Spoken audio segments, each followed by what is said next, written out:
नमस्कार, स्वागत है आप सभी का। आपके साथ मैं हूं स्वप्निल और शुरुआत इस वक्त की सबसे बड़ी खबर से।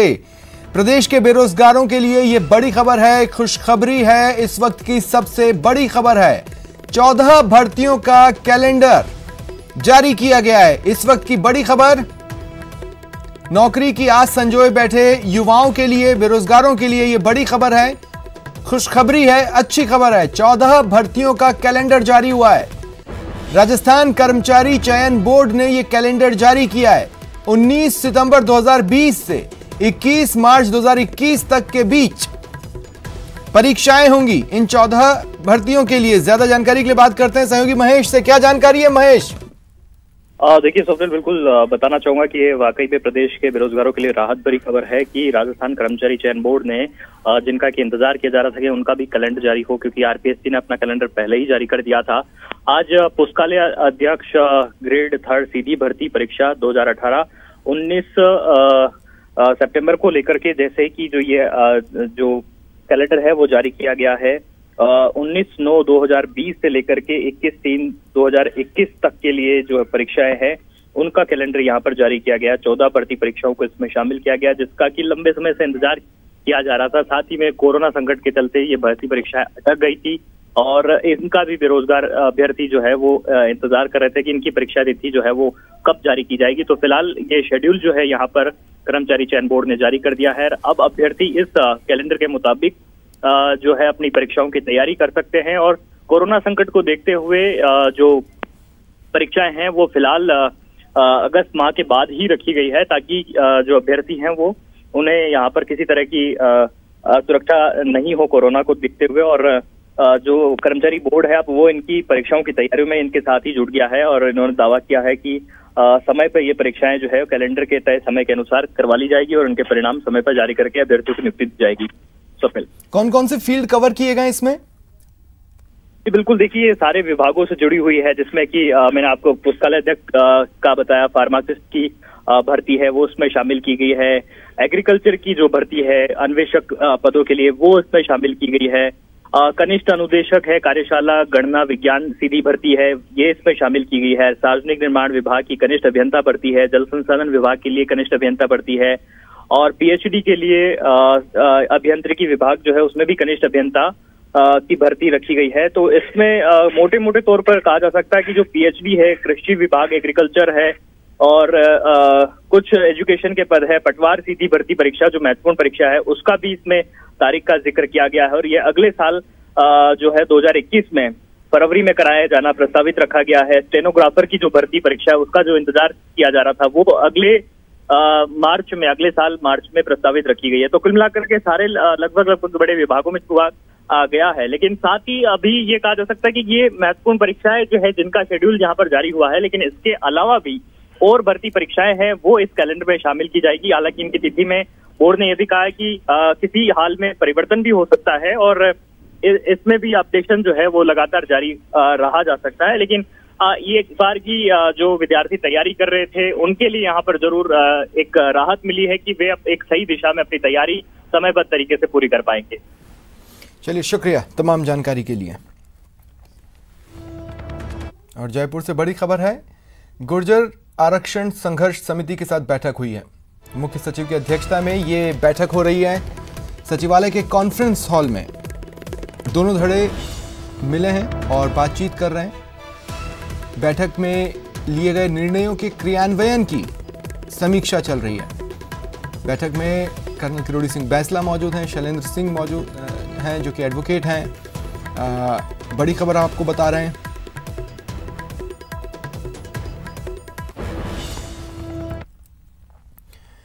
साथ ही एक और बड़ी खबर बता दें, प्रवर्तन निदेशालय की बड़ी कार्रवाई सामने आई है। ईडी ने महेश शर्मा की संपत्तियां अटैच की हैं। जयपुर, करौली और टोंक में महेश शर्मा की जो संपत्तियां थी उन्हें अटैच किया गया। ये बड़ी खबर, प्रवर्तन निदेशालय की बड़ी कार्रवाई, महेश शर्मा की जयपुर, करौली और टोंक में संपत्तियां अटैच की गई है।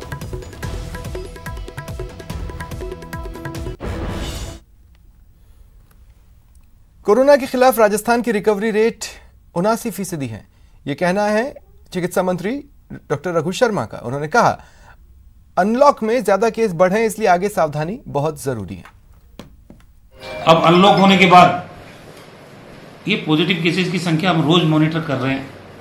एवरेज 350 कल जैसे 287 थी, आज सवेरे 10:30 बजे 91 पॉजिटिव केसेस आए हैं। आज कम है थोड़ी, लेकिन ये बढ़ती हुई जो पॉजिटिव केसेस की संख्या है ये चिंता का कारण तो है ही। हालांकि पॉजिटिव केसेस बढ़ने के साथ साथ हमारी रिकवरी का रेट वो करीब 79% हो गया। राजस्थान पूरे कंट्री में नंबर 1 है, हमारा रिकवरी का रेट बहुत अच्छा है। जब से शुरू हुआ तब से कुछ असावधानियां ज़्यादा बढ़ी हैं। कुछ लोग हमारे जो खाड़ी देशों से आए, कुछ ये जो रशियन कंट्रीज इनसे आए, विदेशों से करीब 10,000 से ज़्यादा लोग आए।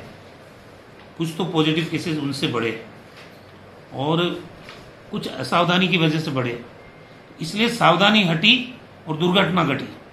हम बार बार इसलिए कह रहे हैं, ये कैंपेन भी इसलिए चलाया मुख्यमंत्री जी ने कि आप बराबर मास्क लगा के रखो, 2 गज की दूरी बना के रखो, हाथ धो साबुन से बार बार, सार्वजनिक जगह पे थूकने से परहेज करें और समूह में इकट्ठा होना बंद करें।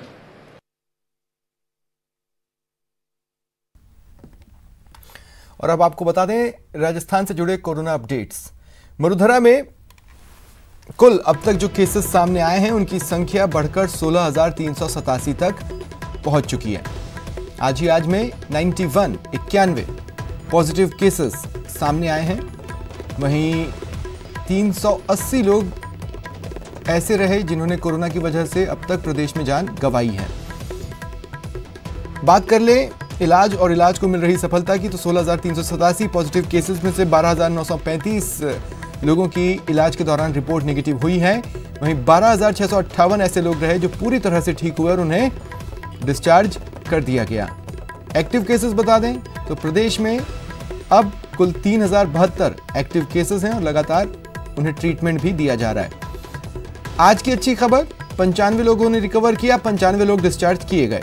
वहीं बात कर लें प्रवासी राजस्थानियों की जो दूसरे प्रदेशों में थे और प्रदेश में लौट कर आए हैं और उनमें से जो लोग पॉजिटिव निकले हैं तो उनकी संख्या 4,701 है। और अच्छी खबर यह है कि 1% और रिकवरी रेट इंप्रूव हुआ है।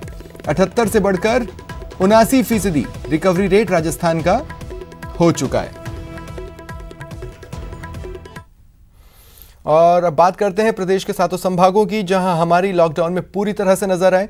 आप अपने टीवी स्क्रीन पर जयपुर, जोधपुर, उदयपुर, कोटा, बीकानेर, अजमेर और भरतपुर की तस्वीरें देख रहे हैं। एक एक संभाग का आज का सूरत हाल बताएंगे, साथ ही कोरोना ग्राफ दिखाएंगे। कहां बढ़ा वायरस का वार, कहां मिली राहत।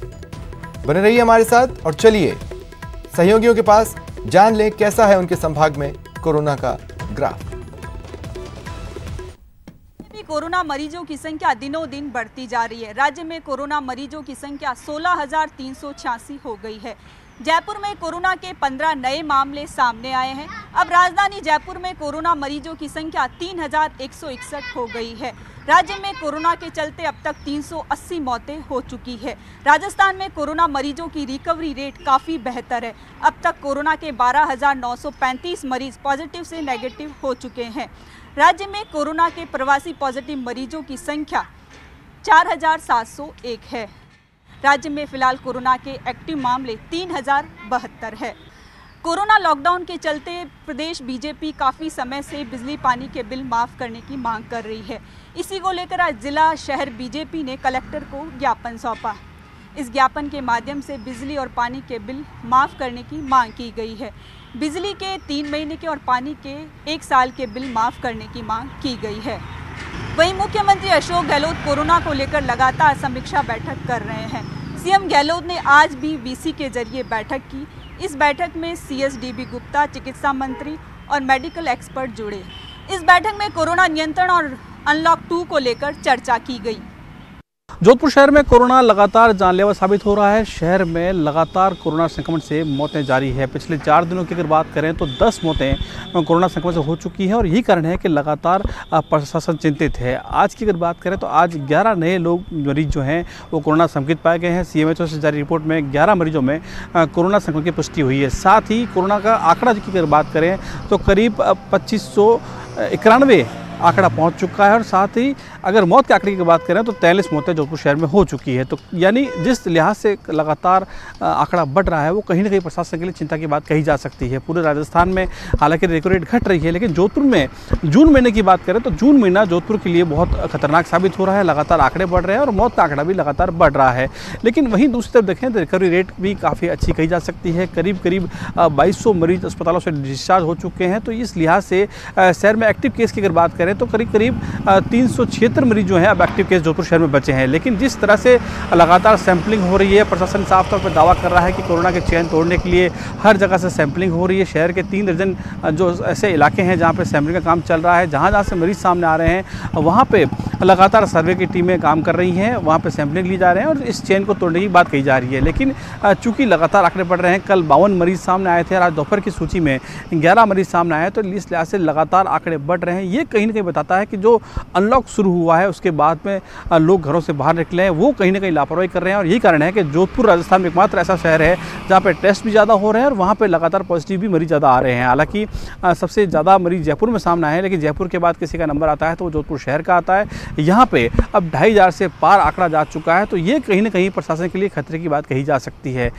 कहीं ना कहीं ऐसा लगता है कि लगातार अब और सख्ती करने की ज़रूरत है। हालांकि अब शहर में चालान हो रहे हैं, पुलिस महकमा काम कर रहा है, कलेक्टर उन इलाकों का दौरा कर रहे हैं, लेकिन रिजल्ट अब तक नहीं आ रहे हैं। और यही कारण है कि जिस तरह से आंकड़े बढ़ रहे हैं, मौत का आंकड़ा जो खास तौर पर बढ़ रहा है वो कहीं ना कहीं चिंता की बात कही जा सकती है। भरतपुर में कोरोना पॉजिटिव के मामले 1453 हो चुके हैं। वहीं राहत भरी बात यह है कि अभी तक 1100 से भी अधिक लोग पॉजिटिव से नेगेटिव होने के बाद अपने घरों की ओर जा चुके हैं, जिसे लेकर मेडिकल टीमें और प्रशासन भी अब राहत की सांस लिए हुए है।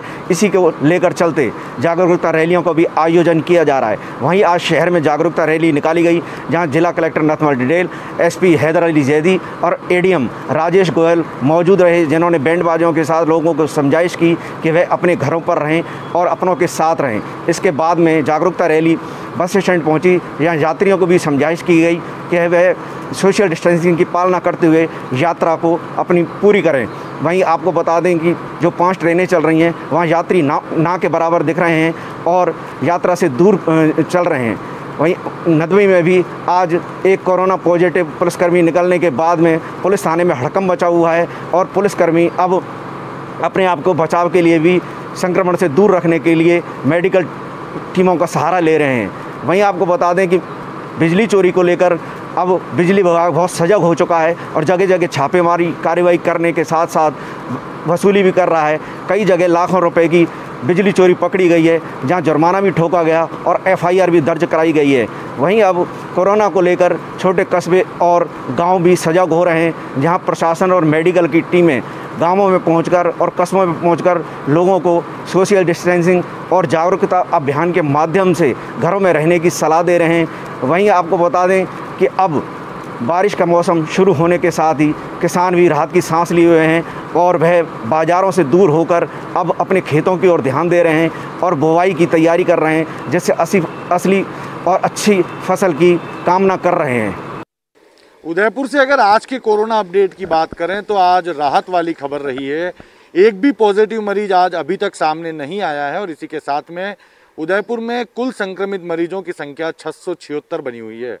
आज कुल 85 लोगों की सैंपल रिपोर्ट प्राप्त हुई थी, लेकिन ये अच्छी खबर रही कि सभी की रिपोर्ट नेगेटिव आई है। हालांकि चिकित्सा महकमा प्रवासियों को लेकर अलर्ट मोड पर है और अगर हम ओवरऑल कोरोना अपडेट की बात करें तो कुल 676 में से 615 से ज़्यादा अब तक रिकवर हो चुके हैं और 600 से ज़्यादा ऐसे मरीज हैं जो ठीक होकर जिन्हें डिस्चार्ज भी किया जा चुका है।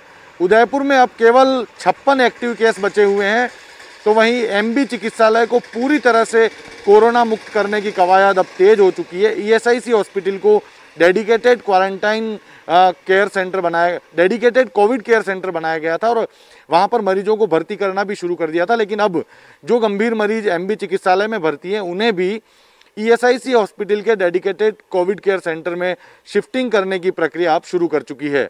ग्रामीण अंचल में भी सैंपलिंग के कार्य को तेज गति दी जा रही है। तो वहीं जिन इलाकों में प्रवासी संक्रमित आ रहे हैं उन इलाकों में ज़्यादा सख्ती बरतते हुए उनके क्लोज कॉन्टैक्ट को तलाशना और इसके साथ ही उनके क्लोज कॉन्टैक्ट की भी सैंपलिंग करने की प्रक्रिया इस समय चल रही है।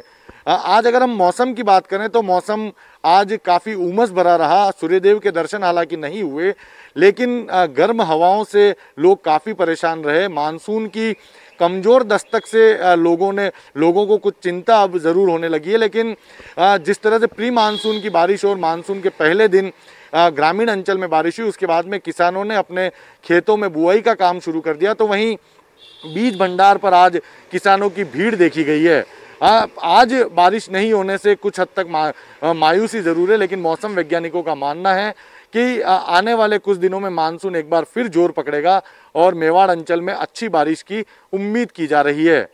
बीकानेर में कोरोना अपडेट की बात करें तो आज का दिन बीकानेर के लिए राहत देने वाला नहीं कहा जा सकता है। लगातार कोरोना पॉजिटिव के जो मरीज हैं वो सामने आ रहे हैं और अब लगातार जो आंकड़ा है वो भी धीरे धीरे बढ़ता हुआ जा रहा है। आज अगर बीकानेर की बात कर लें तो आज 12 कोरोना पॉजिटिव मरीज बीकानेर में आने के साथ ही चिकित्सा विभाग में हलचल शुरू हो गई। तो वहीं पर चिकित्सा विभाग के जो अधिकारी हैं वो भी अब सैंपलिंग लेने में जुट गए हैं। आपको बता दें कि आज जो 12 कोरोना पॉजिटिव मरीज सामने आए हैं ये सारे के सारे एक्सिस बैंक के जो कर्मचारी हैं वो हैं, जिसके बाद चिकित्सा विभाग की टीम एक्सिस बैंक पहुंची और वहां पर जितने भी कर्मचारी जो काम कर रहे थे, जो इन कोरोना पॉजिटिव मरीजों के संपर्क में आए थे, उनके जो सैंपलिंग है वो ली जा रही है। इसके साथ ही उस एरिया के अंदर जो कर्फ्यू है वो भी लगा दिया गया है। तो वहीं पर अगर वर्तमान स्थिति की अगर बात कर लें तो बीकानेर के अंदर कुल कोरोना पॉजिटिव का जो आंकड़ा है वो 241 तक पहुँच गया है। वहीं पर 13 लोगों की जो मौत है वो इस कोरोना पॉजिटिव के कारण हो चुकी है। वहीं अगर बीकानेर में रिकवरी रेट की बात कर लें तो रिकवरी रेट भी काफ़ी अच्छी बताई जा रही है, लेकिन जिस तरीके से जो आंकड़ा बढ़ रहा है वो बेहद चिंताजनक बता रहा है। आगे आने वाले दिनों के अंदर चिकित्सा विभाग को पूरी मुस्तैदी के साथ में काम करना पड़ेगा और इसके साथ ही जो अभियान जिला प्रशासन ने शुरू किया है लोगों को जागरूक करने का, उसे भी सफल बनाना पड़ेगा, क्योंकि बीकानेर के अंदर जो लोग हैं वो लगातार सोशल डिस्टेंस की पालना नहीं कर रहे हैं, जिसके बाद अब ये जो आंकड़ा बढ़ रहा है वो भी चिंता की जो लकीरें हैं वो खड़ा कर रहा है। वहीं पर आपको बता दें कि कांग्रेस की ओर से आज प्रदेश भर में गलवान में जो जवान शहीद हुए थे उनके लिए शहीदों को सलाम कार्यक्रम का आयोजन किया गया। आज बीकानेर के अंदर भी कांग्रेस देहात और शहर की ओर से गांधी पार्क में श्रद्धांजलि सभा का आयोजन किया गया। इस श्रद्धांजलि सभा में कांग्रेस के पदाधिकारियों के साथ में कार्यकर्ताओं ने हिस्सा लिया और इस दौरान सभी लोगों ने जो शहीद हुए थे उनको श्रद्धासुमन अर्पित किए। ऊर्जा मंत्री बीडी कल्ला भी इस दौरान कार्यक्रम में पहुंचे और उन्होंने भी शहीदों को नमन किया और खासतौर पर उन्होंने कहा कि जिस तरीके से चीन और पाकिस्तान अपने मंसूबों के ऊपर आगे बढ़ रहा है उसको रोकने के लिए भारत पूरी तरीके से तैयार है और भारत के जो जवान हैं वो पूरी मुस्तैदी के साथ में सीमा पर डटे हुए हैं। ऐसे में उनका जो मनोबल है वो बढ़ाना चाहिए। जी देखिए, आज कोटा में एक बार फिर कोरोना विस्फोट हुआ है और एक ही दिन में 27 नए पॉजिटिव रोगी सामने आए हैं। पॉजिटिव रोगियों की संख्या अब 612 हो गई है। सुबह आई जो रिपोर्ट है उसके मुताबिक 23 पॉजिटिव रोगी सामने आए थे। इसमें चौपाटी बाज़ार के जूस की दुकान पर काम करने वाले 9 लोगों की रिपोर्ट पॉजिटिव आई है। तो वहीं जो दोपहर बाद जो रिपोर्ट आई है उसमें बल्लभबाड़ी इलाके से, क्योंकि लगातार बल्लभबाड़ी इलाके से भी पॉजिटिव रोगी सामने आ रहे हैं, तो 4 और पॉजिटिव रोगी सामने आए हैं। तो वहीं शहर की दूसरी बड़ी खबरों की बात करें तो यूडीएच मंत्री शांति धारीवाल आज कोटा में हैं। इस दौरान उन्होंने आज शहर में चल रहे 900 करोड़ के विकास कार्यों का निरीक्षण किया। वो अधिकारियों को साथ लेकर सुबह 8 बजे ही जो है तमाम प्रोजेक्ट्स की समीक्षा करने के लिए मौके पर पहुंचे। जहां पर उनको जो कमियां नज़र आई उन्होंने तुरंत अधिकारियों को दुरुस्त करने के निर्देश दिए। इसके साथ ही गुणवत्ता के साथ समय पर सभी प्रोजेक्ट पूरे हों इसकी उन्होंने उम्मीद जताई। इसके साथ साथ कोरोना को लेकर भी उन्होंने कहा कि कोटा में हालात नियंत्रण में है। कोशिश ये की जा रही है कि संक्रमण ज़्यादा ना फैले। अस्पताल की व्यवस्थाओं को लेकर भी वो चिकित्सा अधिकारियों से लगातार बातचीत कर रहे हैं। उसके साथ ही कोटा में जो कोरोना की तैयारियों को लेकर के, कोरोना से बचाव को लेकर के जो भी तमाम उपाय जो किए जा रहे हैं, तैयारियां जो है उन सब की वो समीक्षा कल भी करेंगे। जिला कलेक्टर के साथ तमाम अधिकारियों के साथ कल बैठक भी करेंगे। इसके अलावा अगर हम बात करें दूसरी खबरों की तो आज भी वन विभाग की ओर से अतिक्रमण हटाने की कार्रवाई की गई। लखावा क्षेत्र में जो अतिक्रमण किए हुए थे वहाँ पर सुबह ही टीम पहुँची और उन्होंने कार्रवाई को अंजाम दिया। तो वहीं कृषि उपज मंडी के सदस्यों ने भी आज कृषि मंडी परिसर में मौजूद अतिक्रमण को हटाया और करीब बड़ी संख्या में वहां पर जो माशाखोरों ने कब्जा किया हुआ था उनको बेदखल किया गया। तो वहीं मानसून की दस्तक देने के साथ ही कोटा में भी आपदा प्रबंधन समिति की बैठक आज संपन्न हो गई, जिला कलेक्टर की अध्यक्षता में हुई इस बैठक में आपदा प्रबंधन को लेकर तमाम विभागों को विशेष निर्देश दिए गए। जिस भी तरह के हालात हों उनसे कैसे निपटा जाए उसकी तैयारियों के बारे में बताया गया। इसके साथ ही जिला कलेक्टर ने कई विभागों को विशेष निर्देश भी दिए हैं, क्योंकि अगर बाढ़ जैसे हालात बनते हैं तो कौन कौन से विभाग, कौन कौन सी टीमें मुस्तैद रहेगी, वो टीमें की कितनी तैयारी उनकी है, इन सब पर समीक्षा की गई और अधिकारियों को विशेष निर्देश दिए गए। जी देखिए, अजमेर में आज एक कोरोना नया पॉजिटिव केस निकलकर सामने आया, जिसके बाद कुल संक्रमित मरीजों की संख्या बढ़कर 480 हो गई है, जिसमें से 410 मरीज अब तक इलाज पाकर अस्पताल से घर के लिए डिस्चार्ज हो चुके हैं। तो राजस्थान माध्यमिक शिक्षा बोर्ड की 10वीं की सामाजिक विज्ञान की किताब में महाराणा प्रताप को लेकर जो विवाद छिड़ा हुआ था, उसको लेकर आज बोर्ड अध्यक्ष डॉक्टर डीपी जालोली ने अपना पक्ष रखा है। उन्होंने एक प्रेस कॉन्फ्रेंस करके साफ तौर पर कहा कि शैक्षणिक सत्र 2020-21 के लिए किसी भी तरह के पाठ्यक्रम में बदलाव नहीं किया गया है। जो पाठ्य पुस्तकें इस वर्ष पढ़ाई जा रही हैं उनके लिए निर्धारण जो है वर्ष 2019-20 के में हो गया था, और उस दौरान जो पाठ्य पुस्तक समिति ने सिफारिशें और संशोधन किया था उसके बाद किसी भी शिक्षाविद ने इस पर आपत्ति या विरोध दर्ज नहीं कराया था।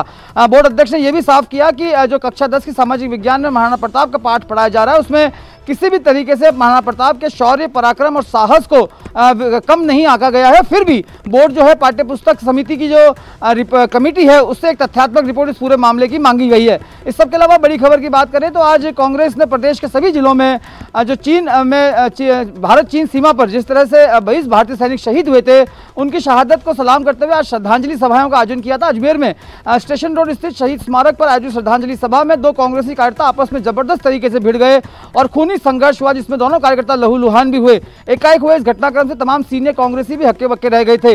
इस पूरे घटनाक्रम पर कांग्रेस के शहर अध्यक्ष विजय जैन ने इसे काफी गंभीरता से लिया है। तत्काल प्रभाव से जांच कमेटी का गठन कर दोनों ही कार्यकर्ताओं से जवाब तलब किया है और उनके खिलाफ अनुशासनात्मक कार्रवाई की संभावना बनी हुई है। इस सबके अलावा बात करें तो आज अजमेर से एक और श्रमिक स्पेशल ट्रेन छत्तीसगढ़ के बिलासपुर और झारखंड के चंपा के लिए रवाना हुई।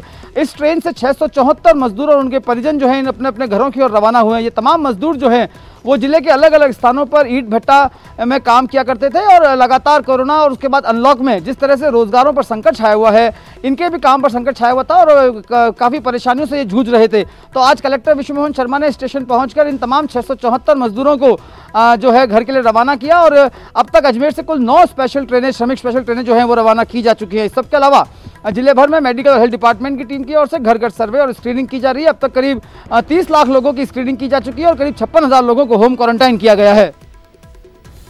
और बात करें अगर सीएम के महाअभियान की तो मास्क लगाकर बताइए कितने सतर्क हैं आप। बुरी सावधानी जरूरी।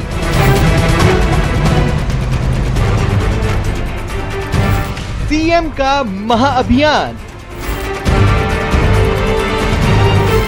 अपलोड करें सेल्फी विद मास्क।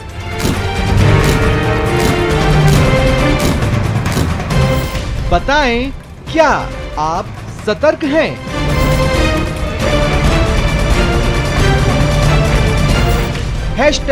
#मैं सतर्क हूं।